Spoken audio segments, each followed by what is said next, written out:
Բարև ձեզ, ինձ թափեսի այս թողարկմանը դիտեք։ Եկեղեցու դեմ Փաշինյանի գրոհը սաստկանում է, ամենայն հայոց կաթողիկոսի շուրջ օղակը սեղմվում։ Կկարողանա եկեղեցու դեմ սանձազերծված ճնշումների հարցը լուծել Մեծի տան ընկիլիկյո կաթողիկոս Արամ Առաջինը։ Ընդհանրապես չի հաջողվելու նրան որևէ գործողություն անել։ Սամվել Կարապետյանը կշարունակի մնալ անազատության մեջ։ Բարերարի քաղաքական հայտը խառնել է Նիկոլ Փաշինյանի ծրագրերը։ Իրենց դեմ բավականին լուրջ ֆիգուր է կանգնած։ Իր լավ ընկերոջը չհիշող Թրամփը Հայաստանի վարչապետին Ալիևի հայրենակից է անվանել։ Փաշինյանը փորձել է հիշեցնել, թե ով է ինքը։ Thank you very much. I'm Prime Minister of Armenia.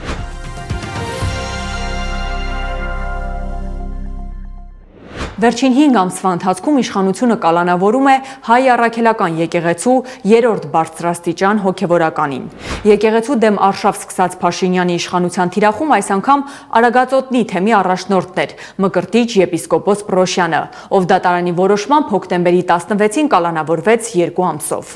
Մենք գիտենք, որ իշխանությունները էլ ավել են օղակը սեղմելու, բնականաբար մենք գիտենք հիմնական նպատակը մայրաթորն է եւ վստահ ենք, որ հաջորդ քայլերը ուղղելու են դեպի մայրաթոր։ Սրբազանից բացի կալանավորվել է նաեւ Գարեգին քահանա Արսենյանը, իսկ Արագածոտնի թեմի առաջնորդարանի 60-ամյա հաշվապահ Նաիրա Ալավերդյանի նկատմամբ որպես խափանման միջոց ընտրվել է տնային կալանքը։ Մկրտիչ եպիսկոպոս Պրոշյանը ամենայն հայոց կաթողիկոս Գարեգին II-ի քրոջ որդին է։ Նա մեղադրվում է 2 հոդվածով՝ իշխանական կամ ծառայողական լիազորությունները օգտագործելով ընտրական իրավունքին խոչընդոտելու եւ հավաքներին մասնակցելուն հարկադրելու համար։ Եպիսկոպոսի կալանավորումը եւ Արագածոտնի թեմի մյուս հոգեվորականների նկատմամբ հետապնդումները քաղաքացիների եկեղեցուն ճնշելու Փաշինյանի հերթական փորձն է, որի նպատակը ամենայն հայոց կաթողիկոս Գարեգին II-ին վեհարանից հանելն է։ Գարեգին II-ին ասեք, որ ոչ թե մանրից, այլ լավ էլ արագ իրա տներին են մոտիկանում։ Վեհապարին թվում է, թե հերթն իրեն չի հասնելու։ Մյուս սրբազանները մտածում են, որ իրենց նկատմամբ նման անհեթեթ մեղադրանքներ հնարավոր չի լինելու հարուցել։ Սենց բան եղել է միայն Օսմանյան Թուրքիայի հայոց ցեղասպանության ժամանակ եւ հիմա մեծն Նիկոլի օրոք։ Արդյոք կարող եք գտնել գոնե մեկ դրական տարբերություն։ Ալլաշուքյուր Փաշազադեն, ով Կովկասի մուսուլմանների վարչության նախագահն է, շաբաթվա սկզբին ՄԱԿ-ի գլխավոր քարտուղար Անտոնիո Գուտերեշի հետ հանդիպման ժամանակ մեղադրել էր հայ առաքելական եկեղեցուն հայ-ադրբեջանական, այսպես կոչված, խաղաղության գործընթացը խաթարելու մեջ, պնդել, թե հայ առաքելական եկեղեցին ռևանշիզմի եւ նոր բախման կոչ է անում։ Այս հայտարարությունից 2 օր անց, հոկտեմբերի 15-ին, հայկական լրատվամիջոցները հաջորդաբար հաղորդեցին, որ իրավապահները խուզարկում են Արագածոտնի թեմի առաջնորդարանը։ Բերման են ենթարկվել նախ 5 քահանա, ապա 6, 8, իսկ օրվա վերջում բերման ենթարկված քահանաների թիվը 12-ն էր։ Տեղեկություն չկար նաև 13-րդ հոգևորականի մասին, թեմի առաջնորդ Մկրտիչ եպիսկոպոս Պրոշյանի վերաբերյալ, ում գտնվելու վայրը ժամեր շարունակ անհայտ էր։ Նա նույնպես բերման էր ենթարկվել։ Հաղորդում ենք ներկայացրել անձի անհայտացման փաստով եւ փաստացի մեզանից թաքցվում է, թե որտեղ է գտնվում, թեկուզ օրինական հիմքերով բերման ենթարկված եւ պետության իրավազորության տակ գտնվող անձը։ Արդյոք որևէ կապ կարող է լինել ադրբեջանցի Փաշազադեի հայտարարության եւ Հայաստանի վարչապետի Փաշինյանի իշխանության գործողություններում։ Այդտեղ մարդիկ ուղիղ կապ են տեսնում։ Մեր իշխանությունը նորից դծվել է Փաշազադեի հրահանգների կատարմանը, զանգվածաբար ձերբակալելով մեր հոգևորականներին։ Այս իրավիճակում հարկավոր է համախմբվել եւ պաշտպանել մեր եկեղեցուն։ Այո, մի զարմացեք, երկրում մոլեգնում է կիկոլական կարմիր տերորը Փաշազադեի հրահանգով։ Արագածոտնի թեմի հոգևորականների դեմ հետապնդումները սկսվել են նույն թեմի Հովանավանքի հոգևոր հովիվ Տեր Արամ Քահանա Ասատրյանի հայտարարության հիման վրա, ով 1 ամիս առաջ հանրային հեռուստաընկերությանը տված հարցազրույցում ասել էր, թե իր վերադասը, այսինքն Մկրտիչ սրբազանը, հարկադրել է իրեն մասնակցել 2021 թվականի ընդդիմության հավաքներին։ 2021 թվականի գրեթե բոլոր ցույցերին ընդդիմության ես մասնակցել եմ, բայց ոչ իմ ցանկությամբ։ Վերադասի։ Ուշադրություն, ոչ թե Տեր Արամ Քահանան է հաղորդում ներկայացրել իրավապահներին, այլ իրազեկ քաղաքացիների միավորում հասարակական կազմակերպությունն է դատախազություն ուղարկել այս հայտարարությունը ուսումնասիրելու նպատակով, ինչն էլ հիմք է հանդիսացել Արագածոտնի թեմի հոգևորականների նկատմամբ իրականացնել այս գործողությունները, որից հետո միայն հարցաքննվել է Տեր Արամ Քահանան։ Հստակ հարցեր են տվել, որ ես պետք է հակամ չասեի։ Ես էլ չեմ խաբել, որովհետև հոգևորականին հարց չի ստելն ու խաբել է։ Պատահական չէ, որ հենց նրա հայտարարության հիման վրա է Փաշինյանը կրկին փորձում նոր թափ հաղորդել հակաեկեղեցական արշավին, որը նախաձեռնել էր մայիսին։ Տեր Արամ Քահանան ծառայության մեջ գտնվող այն եզակի հոգևորականն է, որ վերջին ամիսներին դեմ է արտահայտվել ամենայն հայոց կաթողիկոս Գարեգին II-ին, ում Փաշինյանը ուզում է զրկել կաթողիկոսական գահից։ Մի ամիս առաջ կարգալույց արվեր, հիմա սենց բան չէր լինի։ Չի կարելի շախմատ խաղալ, երբ դիմացինդ բոքսյոր է։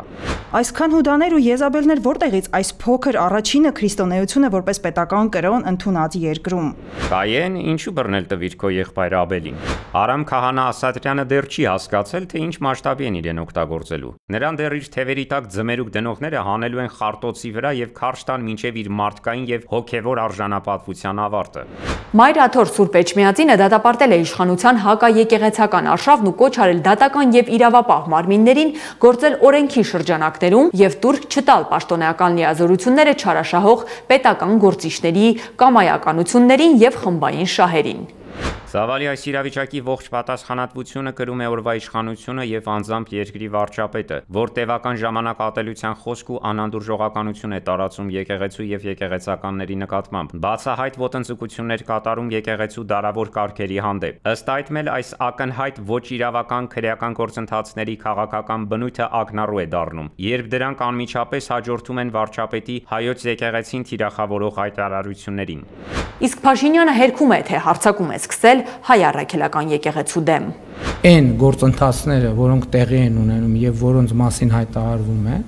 դրանք որևէ կերպ դուրս լինեն իրավական ընթացակարգերի եւ օրենքի շրջանակներից։ Ես դա պարզապես բացառում եմ։ Իրավապահների գործողությունների պատճառով խոչընդոտվել է Արագածոտնի թեմի գործունեությունը եւ ծիսաարարողական կյանքը, խաթարվել հոգեվոր հովիվների ծառայությունը։ Եկեղեցու կողպված դռներ են հավատացյալներն իրենց առաջ տեսել։ Առաջից անգամ եմ տեսնում sense բան։ Ու ես շշմել եմ։ Ահա, խնդրեմ։ Դրանց նայեք հլը։ Ու որ պետքա չեն տանում, նրանց վրա ուժները չի պատում։ Եկեղեցու հետապնդում են ստոր ձևով կատարելով Ալեևի հրամանները, մոլլի հրամանները։ Եկեղեցու դեմ արշավի շրջանակում կալանավորվեց նաև փաստաբան Ալեքսանդր Կոչուբաևը, ով պաշտպանել էր Մկրտիչ եպիսկոպոս Պրոշյանին։ Հոգին սատանային վաճառած քննիչներ, դատախազներ, դատավորներ, ձեր պատիժը երկնային է լինելու։ Աղոթում եմ Տիրոջը ձեզ չների եւ պատիժը քավեք սերունդներով։ Նրա կալանավորումը իր գործընկեր փաստաբանների եւ շարքային քաղաքացիների շրջանում մեծ աղմուկ բարձրացրեց։ Եթե կարծում եք, որ մասկի շոուներով, բիրտ կերպով, ձերբակալելով կամ կալանքներով կարող եք վախեցնել իրավապաշտպաններից, չարաչար սխալվում եք։ Սրանով պետությունը փորձում է ցույց տալ քաղաքացիներին, թե տեսեք ինչպես կարող ենք վարվել ձեր շահերը ներկայացնողների հետ, եւ դրանով իսկ վախեցնել մարդկանց եւ ցույց տալ, որ նրանք անպաշտպան են։ Ում ինչ սոցցանցերում քննարկում էին եկեղեցու դեմ արշավի շրջանակում փաստաբանի կալանավորումը, կառավարությունից հայտնեցին, որ Փաշինյանն ընդունել է Շահան arczepiskopos Սարգիսյանին։ Arczepiskopos-ը մեծի տան Կիլիկիո կաթողիկոս Արամ Առաջինի անունից Փաշինյանի ներնվիրել Արամ Առաջինի գահակալության 30-ամյակի առիթով հրատարակված հատորը։ Շահան Սրբազանը Փաշինյանին էր փոխանցել նաև Արամ Առաջինի ջերմ ողջույններն ու օրհնությունը։ Փաշինյանին Կիլիկիո կաթողիկոսությունից այս այցը սոցցանցերի բուռն քննարկման առիթ էր դարձել։ Արամ Առաջին կաթողիկոսի հասցեին մեղադրանքներ էին հնչում։ Հարգելի դաշնակցական գործիչներ, ունենալով ամենաջերմ հարաբերությունները Արամ Առաջին կաթողիկոսի հետ, խնդրում ու հորդորում եմ բացատրություն պահանջել Մեծի տան Կիլիկիո կաթողիկոսությունից։ Սա ինչ է։ Այս մեր եկեղեցու վրա արամները գալովի են։ Արամ Առաջին կաթողիկոսը կարող է որդեգրել Տեր Արամ Քահանա Ասատրյանին։ Ուդաները շատանում են։ Սա ժամանակին միջոցներ չձեռնարկելու եւ կաթողիկոսի լռության հետևանքն է։ Այս քննադատությունների ֆոնին մեր ձևով շարժման համակարգող Նարեկ Կարապետյանը տեղեկացրեց, որ զրուցել է Արամ առաջին կաթողիկոսի հետ։ Վերջինս նրան տեղեկացրել է, որ բանակցելու է Փաշինյանի հետ, փորձելով լուծել հայ եկեղեցու դեմ սանձազերծված ճնշումների հարցը։ Այդ իսկ պատճառով խնդրում եմ այսօր տեղի ունեցած հանդիպումը ուրիշ ձևով չընկալենք։ Եկեղեցու շուրջ ճգնաժամը կհաղթահարվի, արդյոք Արամ առաջին կաթողիկոսը կկարողանա իր նպաստը բերել այդ հարցում։ Ընդհանրապես չի հաջողվելու նրան որևէ գործողություն անել, որպեսզի այս հակադրությունը վերացվի, որովհետև հակադրությունը երկու պատճառ ունի։ Առաջին եկեղեցին ցանցային կառույց է եւ այդտեղ եղած եկեղեցականները արդեն ընդգծված հականիկոլականներ են, պայմանականացած, իսկ դա նշանակում է, որ նրանց պետք է փոխել, բերել,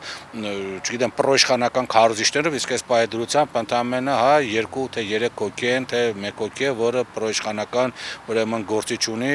այս եկեղեցական համակարգում, ուրիշ չկան, այսինքն դա չի կարող լուծվել եւ երկրորդ էլ արդեն նշեցինք, այնտեղ Արցախի թեմի հետ կապված խնդիրն է, հիմա էլ դա էլ եթե կաթողիկոսը ինչ որ ուրիշ գա, որը լինի պրոիշխանական դիրքորոշում ունեցող, այդ դեպքում կփակվի, բայց պրոիշխանական կաթողիկոսի հետ պաշտոնից զբաղեցնելը բացարձակ կապ չունի Արամ առաջին կաթողիկոսի ցանկության հետ, որովհետեւ նրանք տարբեր եկեղեցիներ են։ Պետություն եկեղեցի հարաբերություններում արկա ճգնաժամը ոչ թե հաղթահարվում, այլ հակառակը խորանում է։ Իշխանական լրատվամիջոցներում հրապարակված 2 տարվա վաղեմության գաղտնալսված ձայնագրության հիման վրա քրեական վարույթ է նախաձեռնվել։ Կաթողիկոսը ինձ ասում է ընտանիքի անդամներին ինչի չես վերցնում գնաս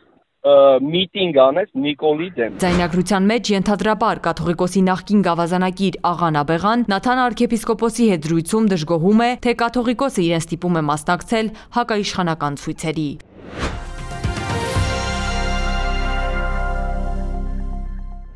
Հակակոռուպցիոն դատարանի դատավոր Վահե Դոլմազյանն այս շաբաթ 1 ամսով երկարացրեց բարերար Սամվել Կարապետյանի կալանքի ժամկետը, ինչը նշանակում է, որ Ռուսաստանաբնակ գործարարը Հայաստանում անազատության մեջ կմնա մինչև նոյեմբերի 19-ը։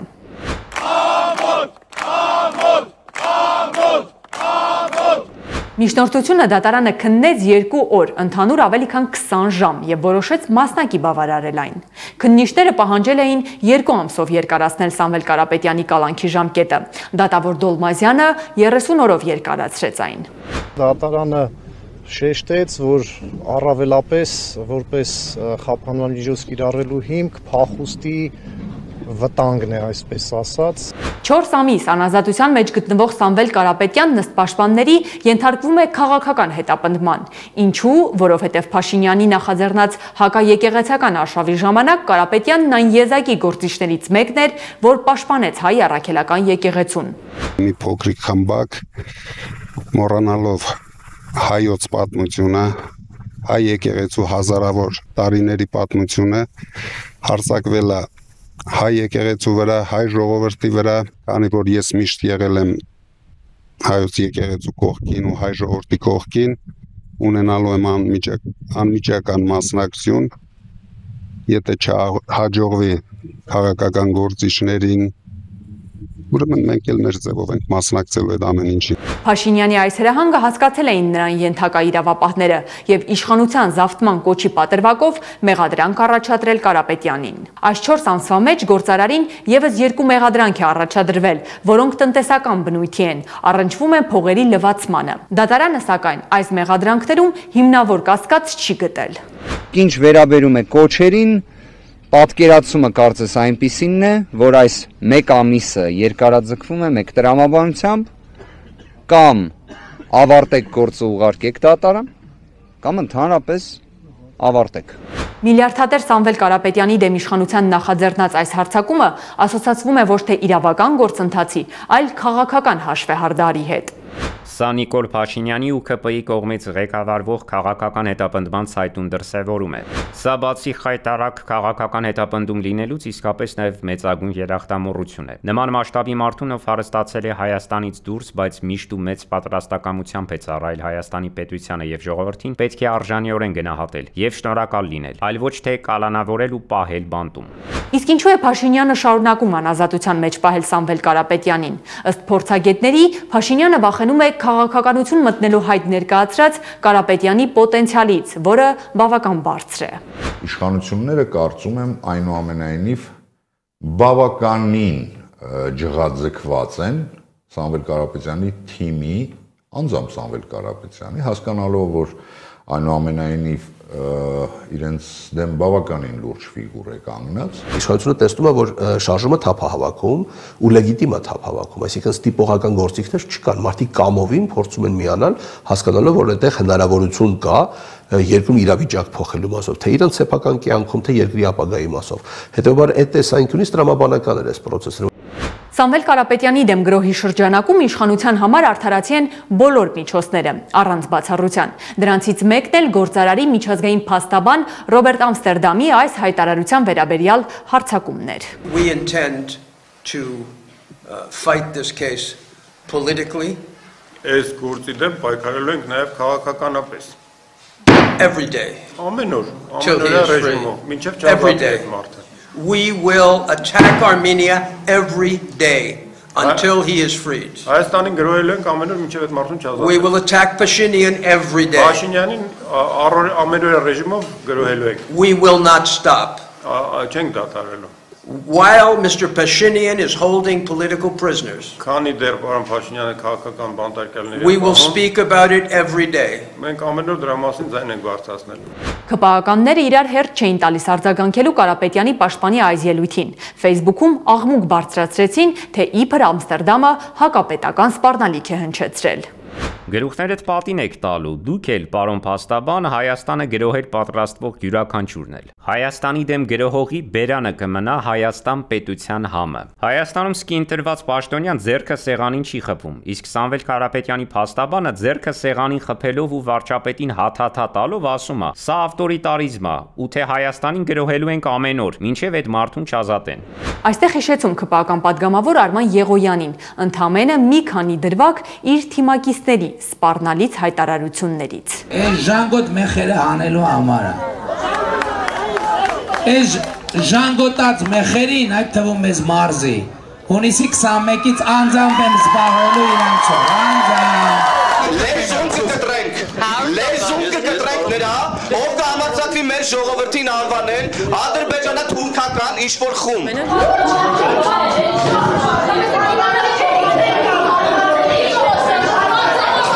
Ինքը Ռոբերտ Ամստերդամը իր դեմ քպականների հարձակումից հետո պարզաբանեց իր հայտարարությունը։ What was meant was very simply, we will go to Europe, we will go to every political institution and denounce the fact that Armenia has political prisoners. There is no attack on Armenia, there is an attack on a government that is holding political prisoners. And anyone who tries to interpret this any differently is playing with words. If you look at what I said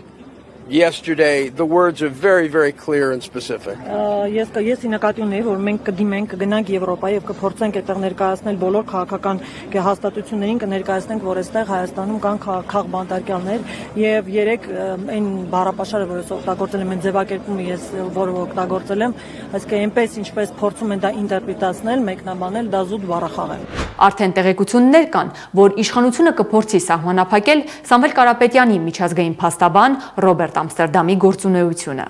ԿՊ-ում հիմա նստած մտածում են գրոհել բառը որ հոդվածով փաթեթավորեն ու գործ կարեն։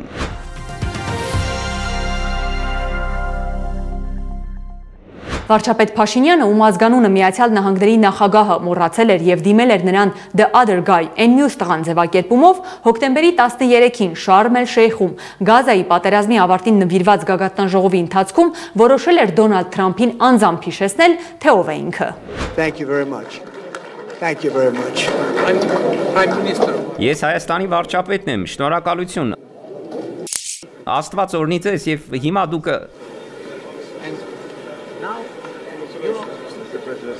Փաշինյանը չի կարողանում միտքն ավարտել։ Թրամփը կիսատ է թողնում Հայաստանի ղեկավարի հետ զրույցը եւ բարևում է ՄԱԿ-ի գլխավոր քարտուղարին եւ Ինդոնեզիայի նախագահին։ Փաշինյանը ստիպված հեռանում է բեմից։ Եգիպտոսում Փաշինյան-Թրամփ ոտքի վրա այս կարճ շփումը մեծ արձագանք է ստացել Հայաստանում։ Հայ-ամերիկյան հարաբերությունները այնքան ջերմ ու ամուր են, այնքան կայուն ու պինդ, որ Հայաստանի վարչապետը ստիպված ամեն անգամ նորից է ծանոթանում ԱՄՆ նախագահի հետ։ Դե որ այն տղային հիշեն։ Պատուհասը ինչպես միշտ նվաստանալու ու մեզ քեզ նվաստացնելու գործի վրա է։ Գիշերը հանգիստ չի քնի, եթե սենց մի խայտարակություն չանի։ Իբր Թրամփի WhatsApp-ի համարն ունեցող խզորը Միացյալ Նահանգների նախագահին հիշեցրել է, որ ինքը Հայաստանի վարչապետն է։ Պատկերացնում եք, ինչ կարգի Թրամփը թքած ունի Նիկոլի վրա, որ մի քանի օր առաջ իբր խաղաղություն է հաստատել տվել, բայց անգամ տեսնելուց չի ճանաչում, թե դա ով է։ Լրիվ Ռոմանոս։ Արաբաբաջ, բայց չէր ասում, որ WhatsApp-ով գրվում են Թրամփի հետ։ Բաս հա ի՞նչ է։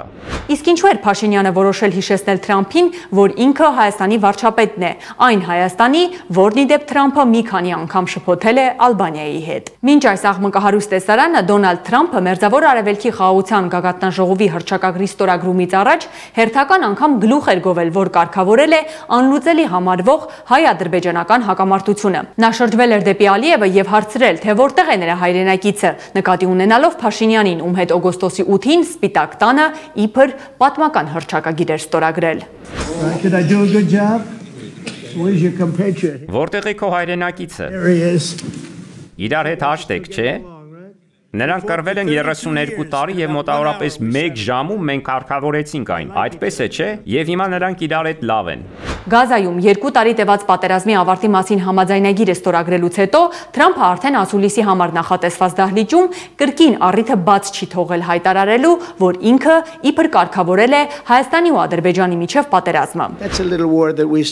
Դա այն փոքր պատերազմն էր, որը մենք կանգնեցրինք։ Ահա նրանք, նայեք նրանց, նրանք նստած են այստեղ։ Փաշինյանը համբերատար սպասելով Թրամփի ելույթի ավարտին որոշել է մոտենալ Միացյալ Նահանգների նախագահին եւ հիշեցրել, թե ով է ինքը։ Փաշինյանի այս պահվածքը շատերի պնդմամբ նվաստացուցիչ էր Հայաստան պետության եւ հայ ժողովրդի համար։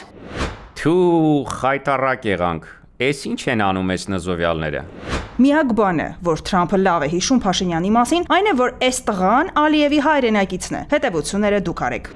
Ինչ նկատի ուներ Միացյալ Նահանգների նախագահը, երբ Ալիևին հարցնում էր, թե ուր է նրա հայրենակիցը, նկատի ունենալով Փաշինյանին։ Թե ինչու այդ բառը օգտագործեց, իհարկե դժվարանում եմ պատասխանել, թե օբյեկտիվ նայենք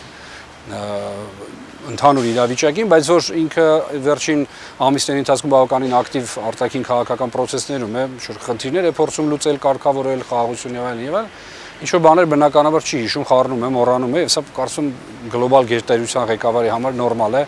որտեղ Միացյալ Նահանգների նախագահը հաստատ շատ ավելի կարևոր բաներ ունի, քան Հայաստանն ու Ադրբեջանը եւ նրանց միջև խաղաղությունը, նույնիսկ եթե մեծ հաշվով միջնորդը Միացյալ Նահանգներն են, գիտեք, որ նրա բոլոր ջանքերը հիմնականում կենտրոնացած էին Մերձավոր Արևելքի եւ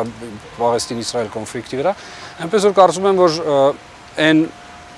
պրոիշխանական ԶԼՄ-ների եւ գործիչների այն թեզերը, որ Փաշինյանն ու Թրամփն արդեն ընկերներ են, արդեն նա նրա հեռախոսի համարն ունի, կարող է զանգել եւ այլն, սրանք հոդս են ցնդում մի պարզ պատճառով, որ Թրամփին Հայաստանի վարչապետը ստիպված է լինում նույնիսկ ներկայանալ եւ հիշեցնել, թե ով է նա։ Եգիպտոսում Փաշինյանի պահվածքը չի զարմացրել միջազգայնագետին, արտառոց այլ բան է նկատել։ Ավելի վաղ օգոստոսի 8-ին Վաշինգտոնում կայացած բանակցությունների ժամանակ, որ ըստ Սուրեն Սարգսյանի վրիպել կամ պատշաճ արձագանք չի ստացել հայ հանրության կողմից։ Անկեղծ ասած, դա ինձ այդքան չզարմացրեց, որքան ինձ զարմացրեց այն հանգամանքը, որ Սպիտակ տանը հայտարարությունների ստորագրումից անմիջապես հետո, այսինքն գրավոր փաստաթղթեր էին, չէ՞, հայտարարությունը գրավոր հայտարարություն էր, որին հաջորդեցին բանավոր հայտարարությունները, որոնք հավասարազոր են։ Այդ բանավոր հայտարարությունների ընթացքում Թրամփը 3 անգամ օգտագործեց corridor բառը, այսինքն միջանցք բառը։ 3 անգամ։ 3 անգամն էլ Փաշինյանը կողքը նստած որևէ բան դրա վերաբերյալ չասեց, որ գիտեք, այդտեղ այդ եզրույթը չկա, տեքստում չի օգտագործվում։ Իսկ բանավոր եւ գրավոր հայտարարությունները հավասարազոր են։ Եթե հիշում եք, ֆուտբոլային դիվանագիտության ժամանակ, երբ որ Հայաստանը նախաստորագրեց հայ-թուրքական արձանագրությունները, հայկական կողմը փորձեց ամեն ինչ անել, որպեսզի այդ ստորագրություններից հետո բանավոր հայտարարություններ չլինեն, որովհետեւ վստահ էր, որ նոր խնդիրներ են լինելու, նոր հայտարարություններ, նոր լրացուցիչ նախապայմաններ է Թուրքիան ներկայացնելու։ Այդ բառը 3 անգամ Թրամփը օգտագործեց։ Սա նշանակում է, որ ընկալումը այնպիսին է, որ դա միջանցք է։ Ինստաֆեսի այս թողարկման համար առանձնացրել էինք այսքանը։ Շնորհակալություն։